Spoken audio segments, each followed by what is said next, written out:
Bismillahirrahmanirrahim. This is lecture 8 on diagonalizing a matrix. We have seen from the previous examples that when an n by n matrix A has n distinct eigenvalues, that's n different eigenvalues, there were n linearly independent eigenvectors. The n eigenvectors formed a basis for Rn, just as the columns of A were a basis for Rn. What's more, even when A was singular, we had more basis vectors using the eigenvectors than the columns of the singular A. But what relationship does the eigenvectors of A have to the columns of A? To see this, let us use the basic equation defining eigenvectors.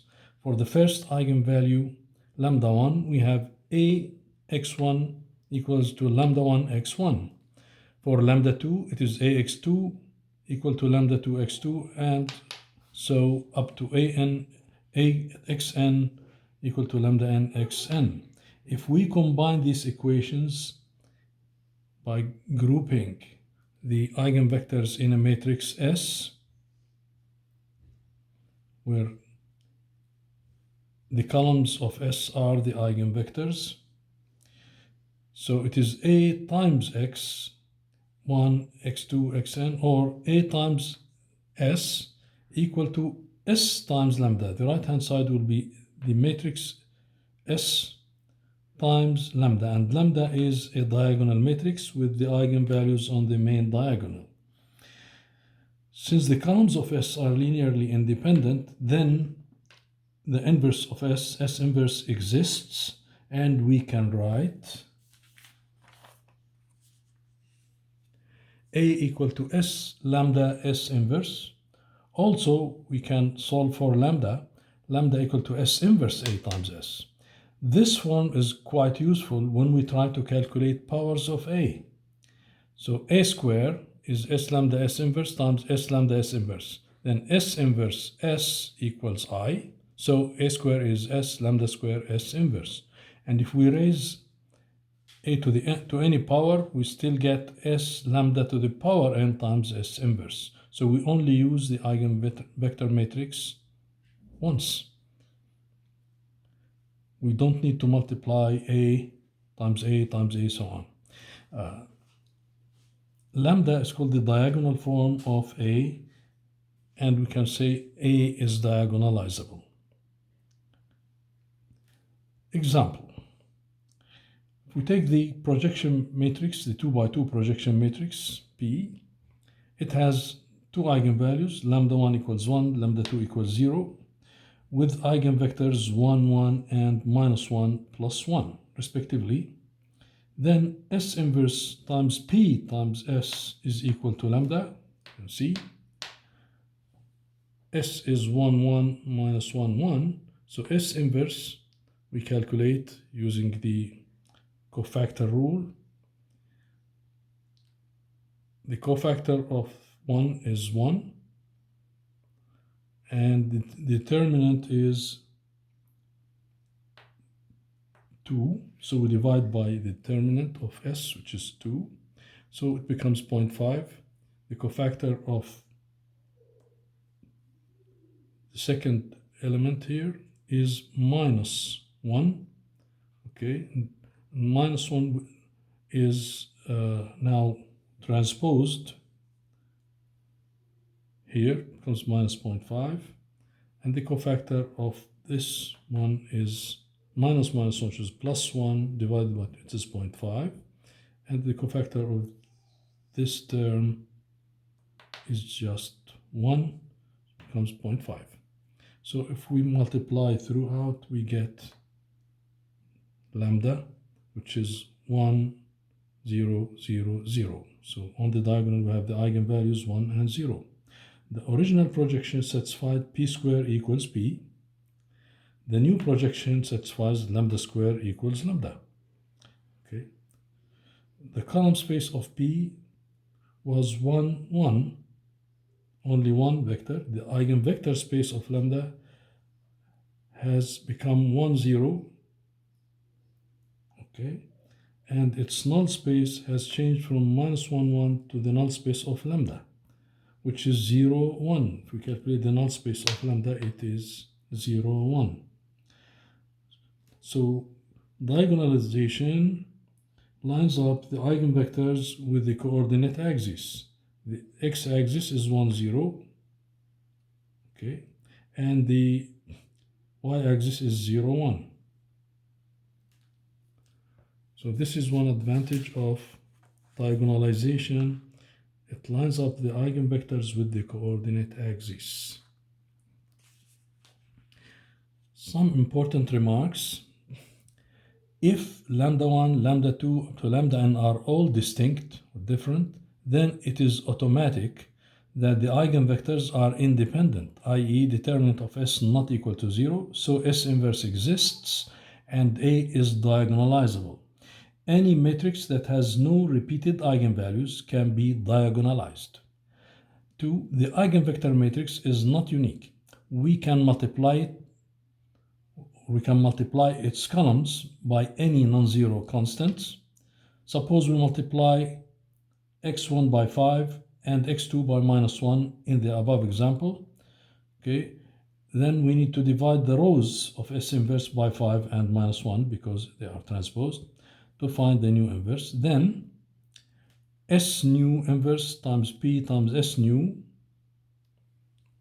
takes this form. So you see, the first column was multiplied by 5, the second was by -1, and we come back to the same eigenvalue matrix lambda.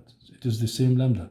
So the eigenvectors have arbitrary magnitude, but usually we make them into unit vectors, which we did not do here. Okay, but again, when you take the inverse, all these multiplying factors cancel out, and we have the eigenvalue matrix lambda.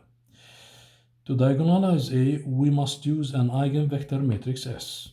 The eigenvectors in S come in the same order as the eigenvalues in lambda. So the first eigenvector corresponds to lambda 1, column 1, and the second eigenvector in column 2, and so on. Okay. If we reverse the order in S, the eigenvalues in lambda are reversed, as we see here for the same example. So see, the eigenvalues are reversed from 1, 0 to 0, 1. Some matrices are not diagonalizable if they have too few eigenvectors, which happens if an eigenvalue is repeated when solving the characteristic polynomial. For example, if you take the matrix A, which is 1, 1, -1, -1, obviously this is a singular matrix. Okay, so lambda equals 0 is an eigenvalue. If we calculate the characteristic determinant, we get lambda square equals 0, which means we have a repeated eigenvalue, lambda 1 equals 0 and lambda 2 equals 0. But in this case, we only have one eigenvector, so we cannot diagonalize A. Okay, because we do not have two independent eigenvectors in S. So we come to the question of invertibility and diagonalizability. Invertibility is concerned with the eigenvalues. If there are no zero lambdas, no zero eigenvalues, then the matrix is invertible. The matrix A is invertible. And diagonalizability is concerned with the eigenvectors. Okay, so if we have too few eigenvectors, we cannot diagonalize. If we have enough eigenvectors, then we can diagonalize. So invertibility depends on the eigenvalues, and which means the determinant of A is not equal to 0. Eigenvectors corresponding to distinct or different eigenvalues are linearly independent, so S inverse exists. Example 2, the Markov matrix we considered previously, A, which had columns adding to 1, 0.8 plus 0.2 is 1, 0.3 plus 0.7 is 1. It had eigenvalues lambda equals 1 and lambda 2 equals 0.5. So if we calculate A equal to S lambda S inverse, we have this. Also, A square will be S lambda square S inverse, okay? And A to the power k, any power, is S lambda to the k S inverse. So this is S, and this is S inverse, and lambda to the k is 1 to the k and 1/2 to the k. So if in the limit as k goes to infinity, the second eigenvalue here to the power k goes to a very small number. To infinity, it becomes 0. Okay, so what happens when we multiply out the three matrices? We get the same eigenvectors, the first eigenvector in both columns. Okay. Now, what about the eigenvalues of the product AB and A plus B?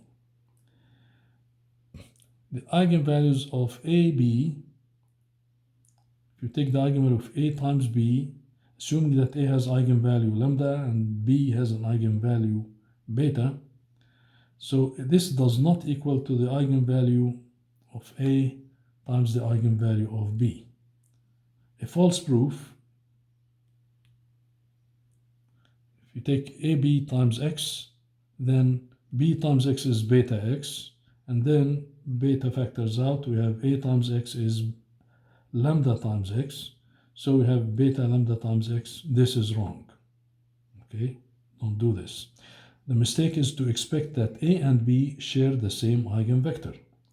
If they do, then A and B commute. They are commuting matrices.